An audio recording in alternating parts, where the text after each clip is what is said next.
ကဘာမှာ9မီတာကြီး9ခုရှိပါတယ်ဒါပေမဲ့လူသားတွေမေးရောနေကြတဲ့တိုက်ကြီးတစ်တိုက်ကတော့အန္တာတိကတိုက်ပဲဖြစ်ပါတယ်ရင်သက်ရှူမောဝယ်ရရေခဲတောင်တွေရေခဲမြစ်တွေနဲ့စီးနှင်းတွေဟာအန္တာတိကတိုက်ရဲ့အလှတရားတွေပဲဖြစ်ပါတယ်ဒါပေမဲ့အန္တာတိကတိုက်ဟာရေခဲပြင်69ရာခိုင်နှုန်းကျော်အုပ်နေပြီးဒီတိုက်လုံးကရေခဲပြင်ကြီးဖြစ်နေတာကြောင့်လူသားတွေခြေချနေထိုင်လို့မရပါဘူးဒါကြောင့်မဲ့လူသူရောက်ပေါက်နေပြီးတခါတရံစူးစမ်းလေ့လာသူနည်းငယ်လောက်သာလာရောက်တတ်တာကြောင့်အန္တာတိကတိုက်ဟာလူသားတွေနဲ့လှမ်းဝေးရနေရာတစ်ခုဖြစ်နေပါတယ်ကဘာမှာတိရစ္ဆာန်မျိုးမျိုးရှိပေမဲ့အန္တာတိကတိုက်ရဲ့တိရစ္ဆာန်တွေကတော့လူသားတွေမမြင်ဘူးမကြားဘူးတဲ့သတ္တဝါတွေနဲ့ပြည့်နေနေပါတယ်ဒီကနေ့မှာတော့အန္တာတိကတိုက်ကထူးဆန်းတဲ့သတ္တဝါတွေအကြောင်းကိုတင်ဆက်ပေးသွားမှာဖြစ်ပါတယ်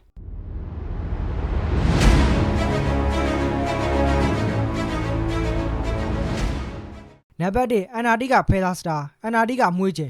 အန္တာတိကဖဲသားစတာတွေဟာအန္တာတိကတိုက်ရဲ့ကမ်းရိုးတန်းဒေသတွေရဲ့ရေအောက်မှာနေထိုင်ကြပါတယ်သူရဲ့ပုံစံကပေါပေါလင်းလင်းရှိပြီးအမဲရောင်ကနေနီရောင်ထိထူးခြားတဲ့ရောင်တွေကြောင့်စီးလိုင်လီဖဲသားစတာလို့ခေါ်ကြတာဖြစ်ပါတယ်အဆိုပါသတ္တဝါတွေမှာလက်ကတစုံနဲ့ပါတာမဟုတ်ပါဘူးအချို့ကောင်တွေမှာလက်တံပေါင်း20ကျော်လောက်ရှိပါတယ်အဆိုပါလက်တွေကပဲအစာတွေကိုစုပ်ယူပေးတာပါအန္တာတိကဖဲသားစတာသတ္တဝါတွေဟာတဘာဝရဲ့အံအားသင့်စရာအလျားတရားတစ်ခုလည်းဖြစ်ပါတယ်ပြန်သားနိုင်တဲ့ရိုးမဲ့တိရစ္ဆာန်အေးခက်နေတဲ့ရေအောက်မှာနေထိုင်တဲ့သတ္တဝါအထူးသဖြင့်အန္တာတိကလိုကဘာမှာအေးဆုံးနေရာမှာရှင်သန်နိုင်တဲ့သတ္တဝါစတဲ့အချက်တွေဟာအန္တာတိကဖဲသားစတာကိုပို့ပြီးတော့အံအားသင့်စေပါတယ်နံပါတ်2ကွန်ဂျယ်လီ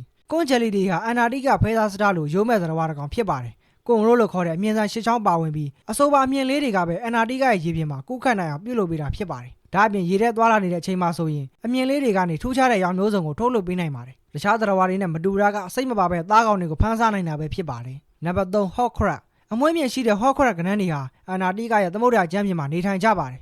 အဓိကအားဖြင့်တော့ပင်လယ်ရေအောက်မီတာ2600ကျော်နဲ့တဲ့ပူမြစ်တွေမှာနေကြတာဖြစ်ပါတယ်အဆိုပါပူမြစ်တွေက Triassic မီရဲလို့ခေါ်တဲ့အစိတ်ဓာတ်တွေကိုထုတ်ပေးတဲ့နေရာဖြစ်တာကြောင့်တာမန်သတ္တဝါတွေသွားပြီးနေလို့မရတဲ့နေရာလည်းဖြစ်ပါတယ်ဟော့ခရက်ကနန်းတွေရဲ့ခန္ဓာကိုယ်ဟာဘက်တီးရီးယားတွေနဲ့ဖုံးလွှမ်းထားတာကြောင့်အမွှေးမြင့်တွေနဲ့ဖြစ်နေပါတယ်ဒါအပြင်ဟော့ခရက်တွေကအဆိုပါဘက်တီးရီးယားတွေကိုပြန်လည်စားသုံးကြပါတယ်နံပါတ်4ပင်လယ်ဝက် The Sea Pig ပင်လယ်ဝက်တွေရဲ့ခန္ဓာကိုယ်ဟာ4လက်မကျော်ရှိပါတယ်အန္တာတိကရဲ့ရေနယ်ပိုင်းမှာကြီးမားတဲ့အဆူဝေးတွေနဲ့နေထိုင်ကြတာလည်းဖြစ်ပါတယ်ဒါပေမဲ့လူသားတွေမြင်တွေ့ဖို့တော့ခက်ပါတယ်အကြောင်းကတော့ရေအောက်မီတာ1200ထက်ပိုပြီးနှက်တဲ့နေရာတွေမှာနေထိုင်ကြလို့ဖြစ်ပါတယ်အဆိုပါနေရာတွေကအန္တာတိကရဲ့သမုဒ္ဒရာရေပြင်မှာအမောင်ဆုံးအေးဆုံးဖြစ်နေလို့ပါပင်လယ်ဝက်တွေဟာတနေရာထဲမှာအများကြီးစုပြီးနေကြတာဖြစ်ပြီးတခါတလေမှာတနေရာထဲအကောင်300ကျော်တောင်နေထိုင်ကြပါတယ်သူတို့ရဲ့ခန္ဓာကိုယ်ကဖားနဲ့ဝက်ဆက်ပြီးမွေးထားသလိုဖြစ်နေတာကြောင့်လူသားတွေထူးဆန်းဖြစ်နေပါတယ်နံပါတ်5 The Scale Worm Skateboard The Scale Worm တွေဟာအန္တာတိကတိုင်းမှာနေထိုင်ကြပေမဲ့တကယ်တော့ကုန်းနေရင်နေသတ္တဝါတွေပဲဖြစ်ပါတယ်အီလီထွာလို့ခေါ်တဲ့အကြေးကုန်တွေနဲ့ဖုံးအုပ်ထားပြီးအန္တာတိကရဲ့အေးဆုံးနေရာမှာနေထိုင်ကြပါတယ်အရွယ်စားကတော့20စင်တီမီတာလောက်သာရှိပေမဲ့